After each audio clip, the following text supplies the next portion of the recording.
Jean Eyegendong, bonjour. Bonjour. Alors vous vous présentez comme candidat indépendant, mais est-ce que ce n'est pas un handicap face à des adversaires comme Ali Bongo, qui sont soutenus par des partis, donc par des grosses machines électorales?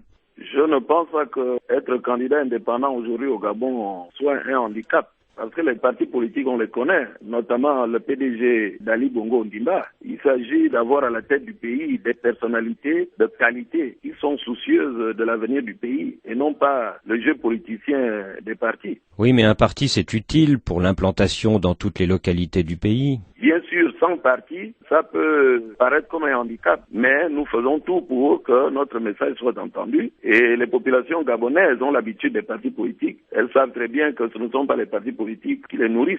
Vous prenez le changement, mais vous avez été le dernier Premier ministre d'Omar Bongo ces 3 dernières années. Quelle est votre crédibilité pour changer de politique? Écoutez, ma crédibilité repose sur l'attitude que j'ai toujours eue. Je ne me suis jamais fourvoyé, je ne me suis jamais compromis dans des pratiques qui sont dénoncées aujourd'hui par les Gabonais. Les Gabonais le savent. D'ailleurs, c'est pour cela qu'ils n'ont pas été surpris de m'entendre dénoncer les mauvais coups qui se préparaient nuitamment au lendemain du décès du président, dont les Gabonais me connaissent. Et alors ces mauvais coups qui se préparaient la nuit, étaient-ce des tentatives de coup d'État? En tout cas, il y a eu tentative de coup d'État, je peux vous le dire. Il y a aussi eu un comportement plutôt inattendu de la part de 3 personnalités gabonaises qui se sont rendues chez Madame Rogombe, le président de la République par intérim, pour lui demander de changer le gouvernement. Je dis bien la nuit. C'est un comportement inadmissible et anti-républicain, alors que nous étions en train de pleurer le président qui venait de rendre l'âme. Voici 3 personnalités de haut rang, des grands responsables du Parti démocratique gabonais, en dehors des fonctions de l'État qu'elles occupent. C'est là un comportement tout à fait blâmable et indigne. Et est-ce qu'Ali Bongo faisait partie de ces 3 personnalités? Écoutez, je suis responsable. Il y a certains détails que je ne peux pas vous donner au téléphone. Ali Bongo vient de dire à Jeune Afrique, si j'avais vraiment voulu faire un coup d'État, je n'aurais pas eu beaucoup de mal à le faire, mais tel n'était pas mon désir.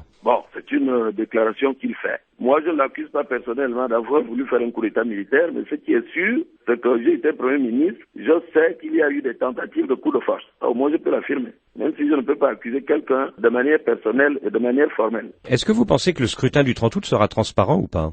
Nous souhaitons que le scrutin soit transparent, mais tel que les choses se présentent, j'ai des raisons de m'inquiéter. Vous savez, le Gabon est peuplé d'1,5 million habitants, en comptant les étrangers. Alors, il est curieux d'avoir une liste électorale de plus de 810 000 électeurs. C'est quand même extraordinaire. J'aimerais savoir où nous sommes allés chercher ces compatriotes. Le ministre de l'Intérieur affirme que les doublons ne représentent pas plus de 10% des électeurs inscrits. Non, mais moi, la question que je pose, comment pouvons-nous avoir une liste électorale composée de plus de 60% de la population? C'est quand même extraordinaire, ça. Nous savons que nous avons beaucoup plus de jeunes de moins de 18 ans au Gabon que d'adultes. Cela nous amène tout droit vers un mur. Maintenant, si nous sommes tous animés de bonne volonté, je vais parler du gouvernement et de l'ensemble de la classe politique gabonaise, bien, il est temps qu'on se retrouve pour regarder, examiner ce problème de manière sérieuse. Est-ce que le départ du gouvernement d'Ali Bongo est un bon signe pour la suite ou pas?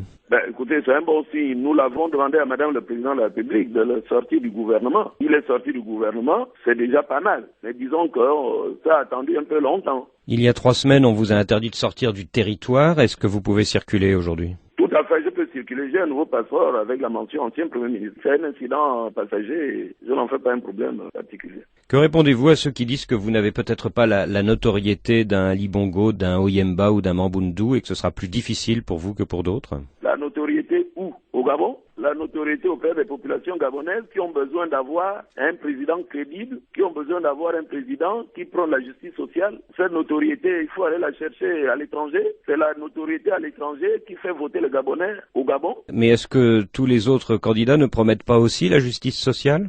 Écoutez, certains, comme par surprise, parlent de la justice sociale aujourd'hui, mais quand j'étais au gouvernement, j'en ai toujours parlé. Je n'ai pas commencé à parler de la justice sociale depuis que je suis Premier ministre ou depuis que je suis candidat. Quand j'étais député en 2001, j'en parlais déjà. Quand j'étais ministre simple, j'en parlais. Et devenu Premier ministre, je n'ai pas oublié la justice sociale puisque dès que Bongo m'a nommé Premier ministre, ma première chose a été de chercher à relever le pouvoir ou à maintenir le pouvoir d'achat des Gabonais en demandant au président de relever le SMIC. ce qui a été fait. Et pendant que j'étais Premier ministre, je me suis battu contre les forces d'inertie au sein du pouvoir gabonais pour améliorer l'administration de notre pays parce qu'il y a des blocages. Et cette mauvaise gestion, c'était le fait de certains aujourd'hui qui, tout d'un coup, découvrent la nécessité de pratiquer une justice sociale. Jean Eyegendong, merci.